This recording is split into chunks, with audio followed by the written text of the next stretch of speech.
प्रदेश की राजनीति में बहुत बड़ा भूचाल आने वाला है। सरकार में मुख्यमंत्री जी के पास एक जादू की छड़ी है। जैसे पिछले दिनों आपने देखा हो जो घोटाले बड़े पुलंदे मैंने दिए थे और उनका भी तुरंत उन्होंने विधानसभा सत्र के अंदर ही जी ना उनको क्लीन चिट दे दी थी। ऐसे ही अब जो ये हुआ है ये उसी जादू की छड़ी घुमा कर उन्होंने देख लिया और उन्होंने अपना निर्णय सुना दिया तुरंत और उन्होंने कह दिया कोई लाठीचार्ज नहीं हुआ। ये उनका अहंकार और घमंड है।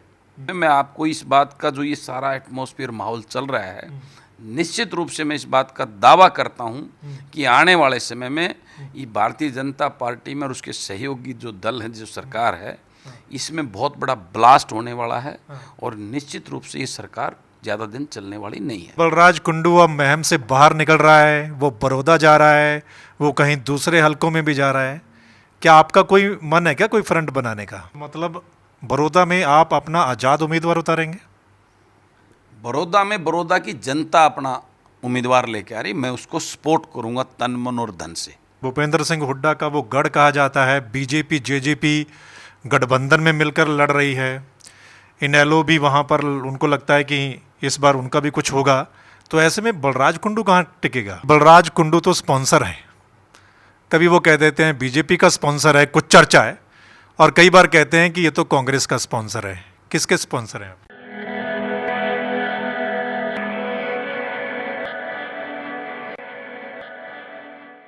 नमस्कार दोस्तों, मैं हूं आपका मित्र सर्वमित्र और द मसला में आज हमारे साथ हैं बलराज कुंडू साहब।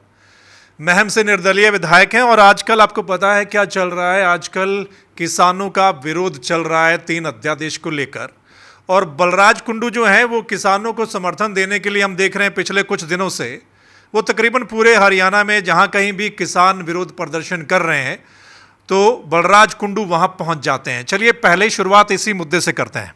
कुंडू साहब, 3 अध्यादेश को लेकर पंजाब और हरियाणा के खासकर जो किसान हैं वो बहुत बहुत विरोध प्रदर्शन कर रहे हैं और आप भी पहुंच रहे हैं उनके पास।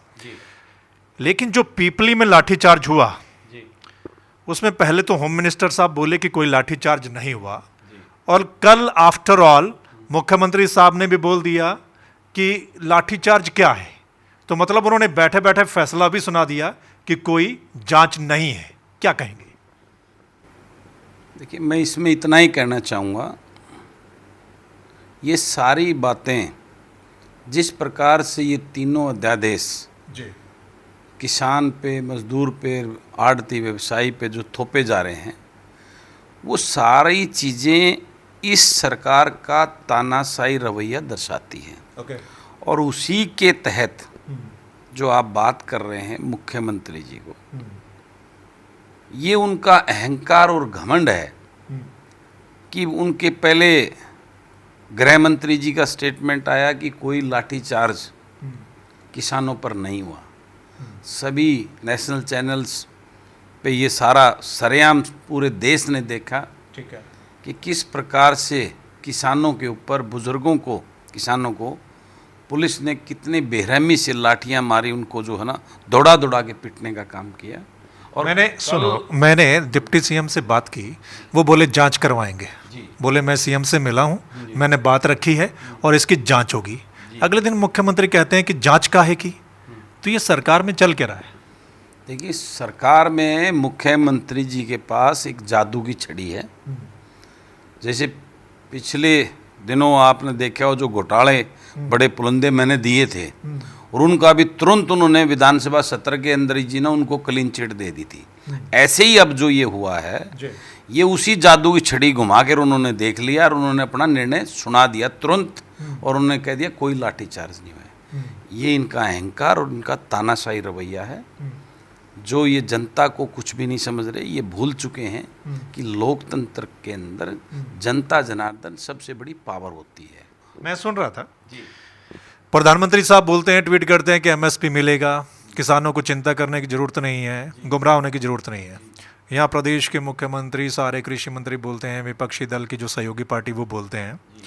क्या आपको यकीन है ये जो मौखिक तौर पर बोल रहे हैं अध्यादेश में लिखा नहीं गया है?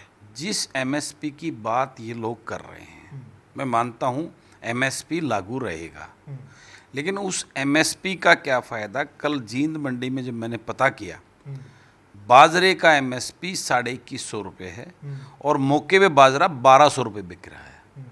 उस एमएसपी का किसान को क्या फ़ायदा है? कैथल में मैंने पता किया, वहाँ जो धान का जीरी का एमएसपी है वो 1880 रुपये है, मौके पे धान जो है जो बिक रहा है वो 1400 रुपये बिक रहा है। तो उस एमएसपी का किसान क्या करेगा? जो गेहूं है उसका एमएसपी 1900 1950 रुपये है, वो जो 1400 रुपये में जो है ना आज पिट रहा है मंडियों में, उस एमएसपी का किसान क्या करेगा? जैसे अभी ये बात कर रहे हैं कि एमएसपी पूरा हम खरीदें, मैं मानता हूँ ये जो सीज़न अभी धान का सीज़न है इसमें ये पूरी कोशिश करेंगे किसानों को सेटिस्फाई दिखाने के लिए कि नहीं एमएसपी रहेगा, मंडियाँ भी रहेंगी, ये शायद ये फसल बड़े बढ़िया तरीके से पहले से भी बढ़िया तरीके से खरीद लें ताकि किसान को शांत कर सकें। लेकिन ये लंबे जो लॉन्ग टर्म के लिए जो कानून बन गया उसमें किसान कैसे सेफ रहेगा? आज मंडी के अंदर 4% से 1% कर दिया। जब मंडी की फीस ही नहीं होगी तो मंडी कैसे सरवाइव करेंगे? उसकी जो एम्प्लॉयज उनको सैलरी ही नहीं मिलेगी, उसको एक आधा साल चला के उस मंडियों को बंद कर दिया जाएगा। मंडी के बाहर जो है ना कोई फीस है ही नहीं, तो मंडी के अंदर कौन 1% भी क्यों देगा? वो बाहर परचेज करेंगे। उसके बाद ये सिस्टम को पूर्ण रूप से कोलैप्स कर देंगे, बंद कर देंगे, किसी की कोई सुनवाई है नहीं।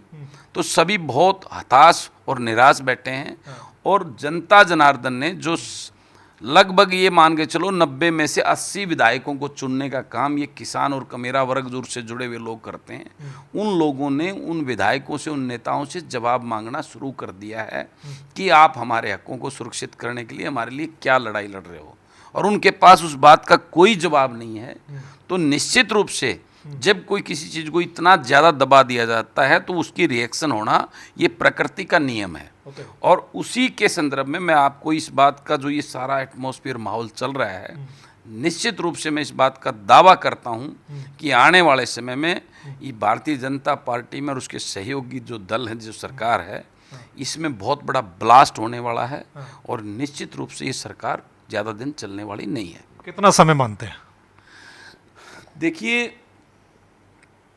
मैं ये मानता हूँ ये बड़ौदा चुनाव भी उसमें एक स्पार्क का काम करेगा। ठीक है। और ये आने वाले 2-3 महीने के अंदर आपको देखने को मिलेगा कि प्रदेश की राजनीति में बहुत बड़ा भूचाल आने वाला है। और जिस प्रकार से यहाँ माहौल और जो प्रदेश की जनता के अंदर बहुत बड़ा रोष इस सरकार के प्रति और जो सरकार की जो बी टीम जिसको विपक्ष कहते हैं, उन सब के प्रति जनता के अंदर बहुत भयंकर रोष है। और वो अब प्रदेश के अंदर इन सब से बिल्कुल उब चुका है और उनका इन पार्टियों से, इनसे पूर्ण रूप से बिल्कुल विश्वास उठ चुका है और वो हताश और निराश होकर कोई नई सोच के प्रति, नए निर्णय के बारे में सोचने पे मजबूर हो चुका है। क्या यही वजह है कि बलराज कुंडू अब महम से बाहर निकल रहा है, वो बड़ौदा जा रहा है, वो कहीं दूसरे हलकों में भी जा रहा है? क्या आपका कोई मन है क्या कोई फ्रंट बनाने का? देखिए, मैं किसान का बेटा हूँ, मुझे दर्द और तकलीफ़ है और मेरा धर्म बन समझकर मैं उन किसान भाइयों के साथ, उन छोटे व्यवसायी और कर्मचारी भाइयों के साथ इस सरकार की दमनकारी नीतियों की वजह से जो इतने हताश और निराश और सड़कों पे बैठे हैं इस प्रदेश का युवा, उनके बीच में जाना मैं अपनी ड्यूटी समझते हुए इस काम को कर रहा हूँ। बड़ौदा चुनाव लड़ेंगे, लड़वाएंगे?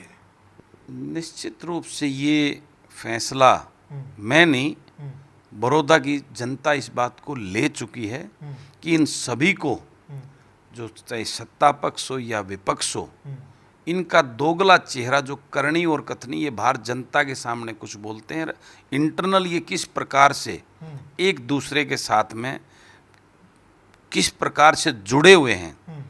तो मतलब बड़ौदा में आप अपना आज़ाद उम्मीदवार उतारेंगे? बड़ौदा में बड़ौदा की जनता अपना उम्मीदवार लेके आ रही, मैं उसको सपोर्ट करूंगा तन मन और धन से। अच्छा। पूर्ण रूप से मैं उसको सपोर्ट करूंगा। और बड़ौदा के अंदर ये आम चर्चा बन चुकी है कि बड़ौदा के लोग इन सभी पार्टियों को नकारते हुए एक अपना जो उनका दर्द और उनका अपना हो, जो झुकेगा नहीं और बिकेगा नहीं, उनके हकों के लिए उनका वकील बनकर विधानसभा में लड़ाई लड़ेगा। और मेरे को एक नई ताकत मिलेगी एक साथी और ऐसा मिलने से। ऐसे किसी युवा को, पढ़े लिखे को वहाँ से बड़ौदा के लोग अपना नुमाइंदा बनाकर विधानसभा में भेजने का काम करेंगे। धुरंधर है वहाँ पर। भूपेंद्र सिंह हुड्डा का वो गढ़ कहा जाता है। बीजेपी जेजेपी गठबंधन में मिलकर लड़ रही है। इनेलो भी वहाँ पर, उनको लगता है कि इस बार उनका भी कुछ होगा। तो ऐसे में बलराज कुंडू कहाँ टिकेगा? इस लोकतंत्र के अंदर सबसे बड़ी ताकत और सबसे बड़ी पावर जनता की ताकत होती है। आपके सामने इतिहास गवाह है, इंदिरा गांधी कितनी बड़ी नेता हुई थी। इंदिरा गांधी को भी हराने का काम इस देश के लोगों ने किया। राहुल गांधी को वहाँ उनके गढ़ के अंदर जो है ना धूल चटाने का काम इस देश के लोगों ने किया है। भूपेंद्र हुड्डा तो एक प्रदेश के छोटे स्तर के नेता हैं, उनसे बड़े तो नहीं हैं। तो ये जब जनता, लोकतंत्र के अंदर जनता की ताकत सबसे बड़ी ताकत है। आज वो जनता प्रदेश की इनसे त्रास्त होकर आज हर वर्ग सड़क पे है, युवा सड़कों पे हैं, किसान सड़कों पे हैं, व्यापारी सड़कों पे हैं, लोग न्याय के लिए सड़कों पे हैं। आज प्रदेश को अपराध में नंबर 1, भ्रष्टाचार में नंबर 1, बेरोजगारी में नंबर 1, यानी हर चीज़ में जो है ना आज प्रदेश को लूट और खसोट का ऐसा पूरे प्रदेश में तांडव चल रहा है कि लोग बिल्कुल पूर्ण रूप से हताश और निराश हैं और इस बात का संकल्प ले चुके हैं इन सब को सबक सिखाने का मन बना चाहिए। एक आखिरी सवाल, एक चर्चा चल रही है कि बलराज कुंडू तो स्पॉन्सर है। कभी वो कह देते हैं बीजेपी का स्पॉन्सर है, कुछ चर्चा है, और कई बार कहते हैं कि ये तो कांग्रेस का स्पॉन्सर है। किसके स्पॉन्सर हैं आप? ये बात तो या तो कांग्रेस वाले डिसाइड करके बताएं या बीजेपी वाले डिसाइड करके बताएं। ये कांग्रेस वाले तो मुझे बीजेपी का स्पॉन्सर बताते हैं और बीजेपी वाले मुझे कांग्रेस का स्पॉन्सर बताते हैं। अब ये दोनों बैठ के निर्णय कर लें कि मैं किसका स्पॉन्सर हूँ। लेकिन मैं आपको बताना चाहता हूँ, मैं उस प्रदेश के उस गरीब का, उस जनता का, बेरोजगार का, किसान का, छोटे कर्मचारी और व्यापारी का स्पॉन्सर हूँ। उनकी आवाज़ हूँ, उनके लिए लड़ाई लड़ूंगा आखिरी दम तक। Thank you so much Kundu साहब। Thank you. आपने सुना, बलराज कुंडू महम से विधायक हैं। हमने किसान के मुद्दे पर चर्चा की है, 3 अध्यादेश पर चर्चा की है, प्रदेश की पॉलिटिक्स पर चर्चा की है और बड़ौदा उपचुनाव के बारे में भी चर्चा की है। ये इंटरव्यू आपको कैसा लगा, आप कमेंट के माध्यम से हमें ज़रूर लिख कर भेजिएगा।